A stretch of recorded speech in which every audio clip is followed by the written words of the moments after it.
Naghahanap kami po ngayon ng restaurant na makakainan naming dalawa. Andiyan na yung mga train. Han! Next time we're gonna go ride the train. We're gonna go around. We park our car at the door. Ito yung Southern Benedict's. Ang asawa ko is... Oh wow! That's a gravy. Look at that. Tignan po natin ang chorizo ng sa Mexican ko. Lakas ng ano. Very spicy po siya.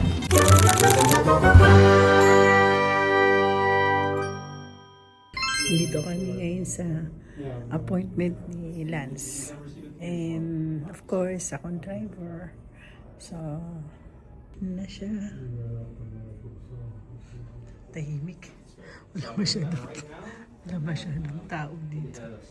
Clinic ng neurologist niya. Pero sa tingin ko, aakyat pa kami. Tsura ng kanila. Nasa taas kasi yung doktor niya. So, aakyat pa po kami sa taas. Ang ganda po nito. That's the one I wanna buy. This one. I'm looking for like that. For my garden. Okay, okay. We're coming in. I'm coming in. Kami dito sa kanila. Sweet 200.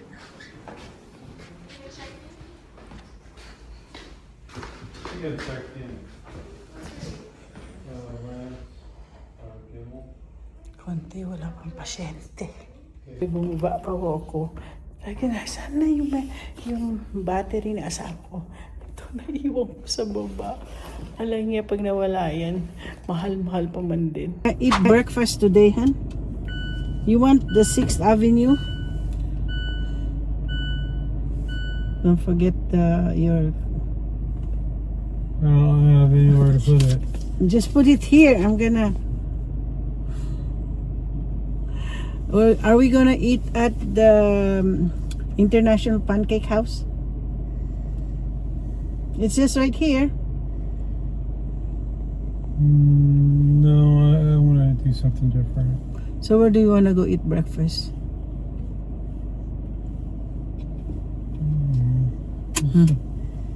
Someplace different. Okay, we're gonna go around the 6th Avenue. I hope the Shakabra is open. I know used to be Buick is too big. It's so hard to drive. Oops. Some cars is coming. Let's see. It's so hard to get into this area where we're on the 6th. Yeah, there you go. Are you gonna go pass by, dude?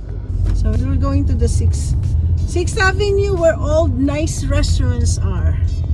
Ah, you wanna go to the waterfront? At the market? We're gonna go. We're already here. We're in the northern part of Tacoma. I hope the Southern Kitchen is open because they have a breakfast. You said it was closed. No, the DND is closed. We're talking about the Southern Kitchen. No, I think Southern Kitchen is open. Let's see. Let's go there. It's a little bit away from here. Naghahanap po kami ngayon ng ano. Alam niyo, wala pa akong glasses pag nagda-drive kasi mas maliwanag ang tingin ko pag yung glasses kasi pang ano lang yun, pang reading. Anyway, punta po kami. Naghahanap kami po ngayon ng restaurant na makakainan naming dalawa. So, ang sabi ko sa kanya, pupunta na lang po kami sa baba. Malapit sa ano. Ay nako, mahirap din drive dito banda sa ano. Oo. You know, it's so hard to drive here. You got to go, 1 minute. So anyway, gahanap na naman po. The kitchen is closed. Ayaw ng asawa ko sa International Pancake House because we've been eating there. So I'm looking for a nice restaurant along 6, pero pupunta na lang po kami sa ano, by the water. Hindi naman by the water, dockside where. Oh, that's a beautiful one. You know what? I was thinking of, honey, do you remember there's a thrift store? I asked Lucci if the thrift store near our house is a little bit good smelling. You know how sensitive my nose is, right? So she told me, well, I cannot vouch on that. She said that it might be if I might not like the smell because it's an old stuff there. And I said, oh my gosh, I wanna go because I wanna make content on that thrift store. I never been to a thrift store. I think I did when 1993, when the first time I came to the United States. And then my aunt Charing brought me to the thrift store. But the thrift store is nice. It's like an antique shop. Okay, I'm gonna go. Oh wait, let's go turn right here. Turn right. Turn right. Yes, yes. My car is kind of like Sonosi sometimes. We turn around. Oh, this is the UW. This we cannot go that place. No, we still have to turn to the right. Nice, beautiful Tacoma. It's like the street of San Francisco. Nobody is there. Oh, that's a church, honey. Beautiful church, huh? That's the one I was telling you. That's the Catholic Church, All Saints. Your mom used to go. She said she used to go there. Yeah, she gave the long story the other day. Yan po yung church na sinasabi ni Lens. Maganda dyan. Dito po tayo magta-turn left. Turn left. This is hilltop. But this is the hilltop. I know.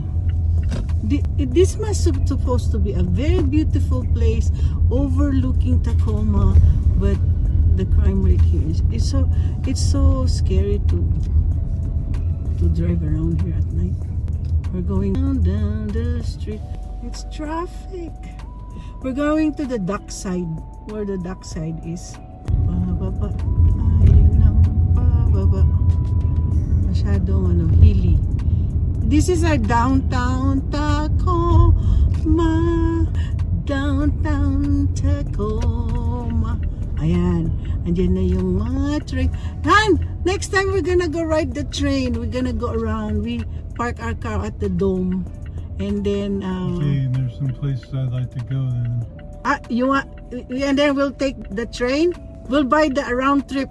Let's do that. Let's do that. We're in downtown Tacoma. Downtown, it's like an industrial places. This is really an old good thing that they preserve the old buildings, huh? They just painted that building. The Cheers, that's Ali's. I'm gonna have party there. I'm gonna ask Ali if I could have a party there. Oh, I guess it's by the downtown Tacoma. This Carmela already told me that he bought that building and he has another Cheers. That is so beautiful. I'm back again here at Alfred's Cafe. See Alfred Cafe. Alfred's Cafe. This is my second time here and we like the food. They have the best food here. Good thing. Hindi masyadong madaming tao. Kunti lang tao. Pero pag weekend, super grabe. Super ang daming tao. Puno-puno. And we're seated at the table where ang tawag nito? Where we were seated with my friend Noel, Dinah, sino pa to? Si Myla, tsaka si Rico. So we went here before. So actually, nagustuhan talaga ni na Dinah din itong lugar na to. Sabi niya, kailan daw kami babalik ngayon dito. So anyway, naghanap po kami ng breakfast place. Napunta kami 6th Avenue. Hindi ko lang makita sa nalala ko. Sabi niya, something that hindi pa daw siya kumakain. So naisip ko, hindi pa siya kumakain dito. Remember, I have another glasses. I'm gonna make that. I already picked. You already pick what you want? I'll rest this. I always make sure that I have an spare glasses. So anyway, so what are you gonna pick? Mine, I make Chicken gravy. oh, okay. They got fireman's breakfast. Wow. Fireman's breakfast has 2 sausage links, strip of bacon, and a cheese omelette. Ooh, that Santa. I don't like burrito. Chicken fried steak is good. Monte Cristo, oh, I already had that last time. Loaded grits. They got Benedict's. One of my favorite breakfasts is a Benedict. Kaya lang, traditional Canadian. Did you see that? They have Alfred sweet cream pancakes, honey. Scrambles, hash browns. Pero maybe I'll try the walang kanin kasi. Spicy burrito, turkey loaded, Alfred's vegetables. Are you gonna have the biscuits and gravy, Han? Yes. Okay. Maybe I'll have fajita omelette. Ano yung fajita omelette na to? Masyadong no? Okay. Ano mo, babalik na lang kaya ako sa ang California Southern Benedict chorizo. Subukan ko nga Hollandaise jar salsa. Pag Southwest Benedict meat lover. Meron pang bacon meat lovers. Sige. Southwest, subukan ko Southwest Benedict. Masarap sila magluto dito. Kaya lang hindi ko lang nagugustuhan yung pagpasok mo kasi amoy luma. Andito na naman salbahe po pagdating sa amoy kasi talagang I'm not kidding, sensitive ang ilong ko. Pero pag ganitong gusto ko kumain at masarap yung kakainan mo, ay pigisin mo. Hindi naman po dito, malinis sila, kaya lang syempre luma. Andito sila sa kanto ng ng backside ng taco. Pero alam mo dami, parang dumadami. Sa gabi may inuman dito. May bar kasi sila. Masarap sila talaga magluto dito sa Alfred's Cafe. This is my second time here. So I'm gonna try the Southwest Benedict. Southwest Benedict with hash Yeah. browns or O'Brien's? Again? Hash browns or O'Brien's? Fries? No, hash browns, like the potatoes, the shredded ones or the square ones. I want the... Okay, for you? Mahirap yung kanya sinabi. Biscuits and gravy, Chorizo or sausage gravy? sausage gravy. How would you like your eggs? And then hash browns or O'Brien's? Hash browns. What do you, Brian? What do you? Yeah, the square one. It's like a tot. Yeah, You know, the I potato want tot. that. You want that? Okay. That'll be all for you guys? Yeah. Kasi pagkarinig ko kasi na rice. So, medyo meron kasi siyang braces. So, subukan natin ang kanilang Southwest Benedict's. Mukhang content ko nga yung lahat ng klaseng Benedict kasi nung nag-cruise kami, ang sarap nung lobster Benedict, super duper. Wala na yun. Siyempre, wala na mga ibang restaurant din. Pero super duper, ang sarap po ng lobster Benedict. Subukan natin pag ako'y mag-travel. Next week, nasa Baltimore kami. Tingnan natin kung masarap ang breakfast. Alam niyo sa pag nagta-travel po kami, sinitignan po namin ang masarap na kainan. Kasi nadudong ka na rin lang. What's the nice in Maryland, they have good steak. Southern, you call that the southern ribs. You know, the barbecue ribs. When I went there, but not in Baltimore, my uncle brought me to a place where there's like a market and you buy ribs. They have a lot of barbecue ribs. And then you just buy it by the pound. And then you go to a place, there's like a little, chairs, and you eat it it was wrapped in a paper plate and a paper and then you just buy some soda and then you eat. There's like labor, workers who goes there and eat their lunch. I want to go back. I'm gonna go research if they still have that one because I was there in 1993. That's too long ago. Guys, ito yung Southern Benedict's. Ang asawa ko is, oh wow, that's a gravy. Look at that. Mukhang masarap yung kanilang masarap yun. I wanna try. They put more nakakatuwa naman. Tingnan ko yung potato. Ay! Ano po yung aking kamay?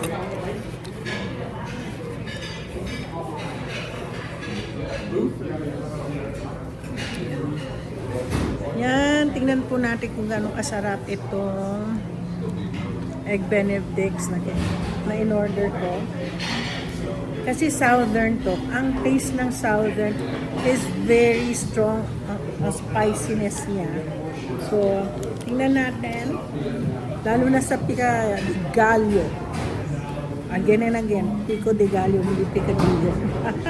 Ewan ko bakit ako picadillo ng picadillo. Pingin nga ako ng... Excuse me. Can I have some napkin, please?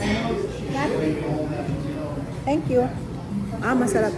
Ay, spicy. Mukhang masarap. Thank you. Ay, ano nakalagay? Chorizo. Ang toppings niya is chorizo. Isa po kasi, ang Benedict's kasi itlog. Tapos may Hollandaise na na sauce. Tapos, ayan po. Napakalaki naman ng ano na to. Yung itsura ng pakikita ko sa inyo yung itsura ng sauce ng chorizo nila. Nasa ayan kita niya. Ayan ang chorizo. Tingnan po natin ang chorizo ng kasi mga ganitong chorizo mga sa Mexican to.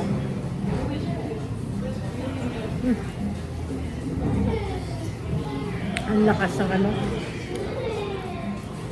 very spicy po siya. Pero masarap.